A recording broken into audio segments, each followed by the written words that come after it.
Hi, everybody. It's Tom and Tom. We're back making more videos. And have a fun and interesting subject to talk about. Well, maybe fun's the wrong word, except the Animal Farm reference is fun for today's topic. Yeah, we were talking about it before we started rolling tape here. And, and I don't know if you've read Animal Farm, but it's an allegorical story written by George Orwell. Really, I won't spoil it, but it's really about how governing bodies change over time. And how a governing body came in the form of a revolution, but that could be anything. That could be a change initiative. That could be new leadership in the form of a revolution. And the pigs and the Animal Farm are sort of helping to lead this initiative and lead the change. And then what happens in the book and this book? Like I now, given that you mentioned that, I have to reread this book. But it's like how the pigs lay out all of these core values, right? They lay out mission, vision, and values like we talk about in our book. Yeah, North Star principles. And for a while it goes well. And then it turns and goes south. And you were recognizing this as an allegory for it's a conversation I literally had yesterday that caught me by surprise.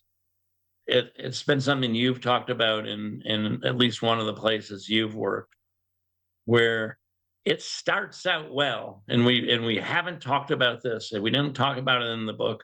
It starts out well, maybe really well, maybe runs for decades well, with mission, vision, and values. And then one day you show up, and in the case of the organization I was talking about yesterday, I was talking with one of the founders. Uh, then you show up and you have a conversation one day, and it's like they still use those same words to describe their mission, vision, and values. They still say to the public, "This is how we work and this is how we operate." But it isn't anymore. And it starts, interestingly, it always starts, and I mean always starts, with a bad hire. I'm going to be just blunt about it. And almost always that bad hire is in a senior position in the organization. Doesn't have to be, but it almost always is because of the power dynamics of most organizations. And that person, whoever is the bad hire, and let me just do a quick review here. In an intentional culture, we encourage you to hire for IQ and EQ, or intelligence and emotional intelligence. So obviously the reason for intelligence is that we live in an increasingly dynamic world. And people who are smart because they're adaptable. That's what makes them smart, is their ability to be plastic in the way they think about things. Emotional intelligence is harder to gauge sometimes. And if you've ever worked in an organization where they hire for high emotional intelligence, it's fun to be there because everybody's nice and thoughtful and caring and easy to collaborate with because they were hired to be able to do that. But if you don't hire people with emotional intelligence, it usually means they have ego problems. And when somebody has an ego problem, they will go to great lengths to protect their ego. And the way that behavior manifests itself is very often in controlling behaviors. And that means wanting to change your environment to suit you. If you bring someone in and you have strong mission, vision, and values that define your culture, and somebody violates that, it's the beginning of the end. As soon as you allow it, it's the beginning of the end. One of my friends who's a coach says, as a saying that I've used in certain instances, especially when someone's going to get married. And the statement is, for certain decisions in life, if it's not an absolute yes, it's an absolute no. Are you pregnant? Should you do I want to get married? It's like, if you're not ready to really jump in and go, of course I do. It's like, back off and wait on this decision. Right. When you hire somebody and you've established an operating procedure, you've established a culture, you've established values, you have mission, vision, and values. Even if you haven't written them down, you've lived them, you've written books about them. If somebody says, I don't want to work this way, it's an absolute no. You don't have to think about it. Thinking about it is what will kill your business, your startup, and your culture. There's certain things where if it's not an absolute yes, they're like, let's say you have the value of we pair work. Someone's like, and you pair program, and someone's like, I don't want to pair program. Then it's an absolute no. Then you've I don't come have to to the think wrong about it. company. Yeah.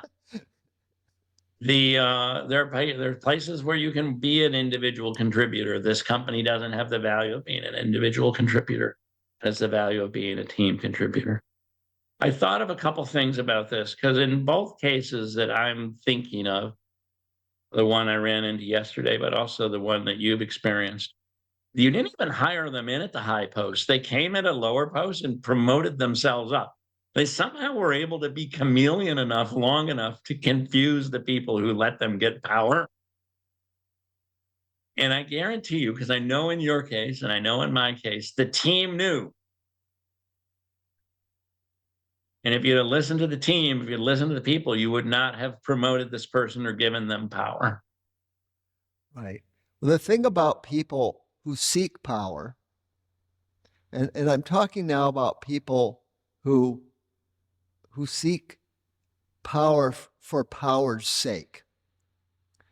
When that's your goal, is to have power, then how you get it is less important than that you get it. And that means that you will quickly size up the situation and say, how do I get power here? What are the dynamics? What are the power dynamics? Who's making the decisions? Who's calling the shots? What behaviors are going to look good to them? And how can I do the things that I need to do to get where I want to be in this organization? And if you've created a system like we describe in intentional culture, and it's ceremonial and it's distributed, they will look to get out of those activities. They will look to be removed from the ceremonies. They will look to not have accountability or other people working with them. They will look to break the structures that we describe in intentional culture. And if you let them the very first time, you may be doomed. Yeah.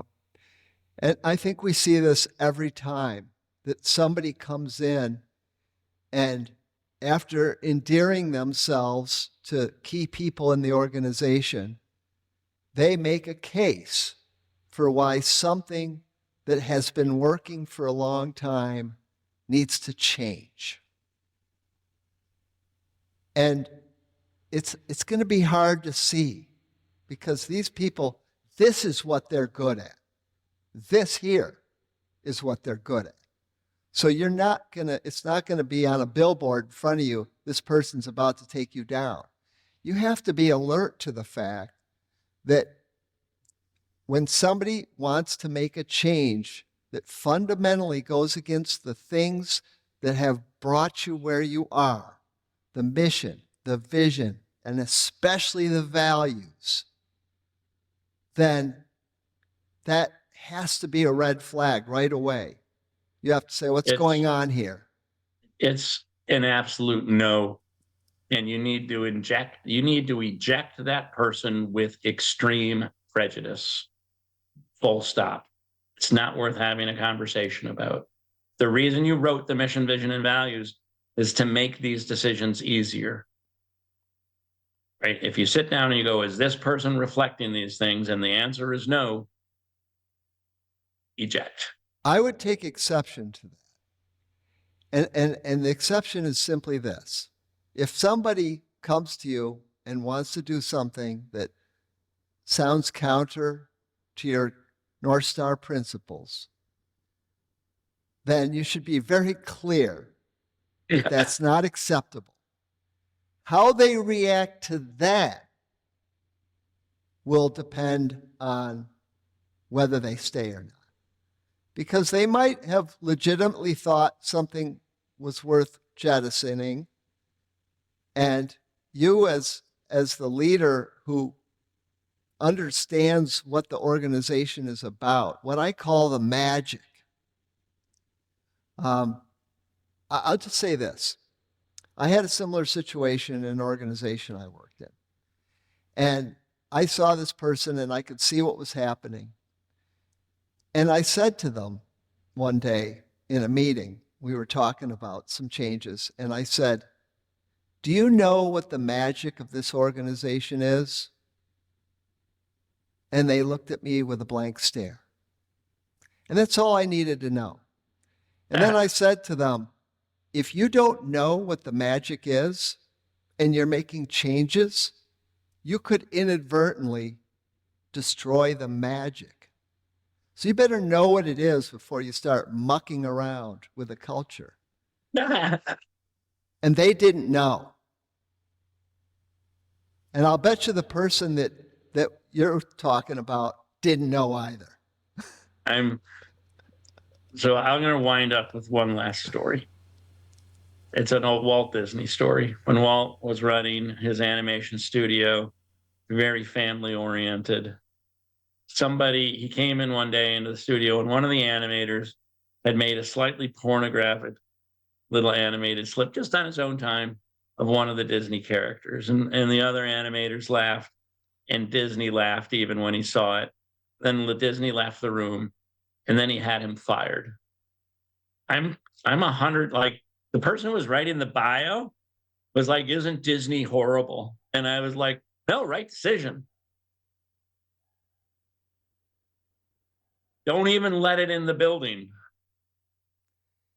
And it sends a message to everyone else that that's a betrayal of the organization's principles.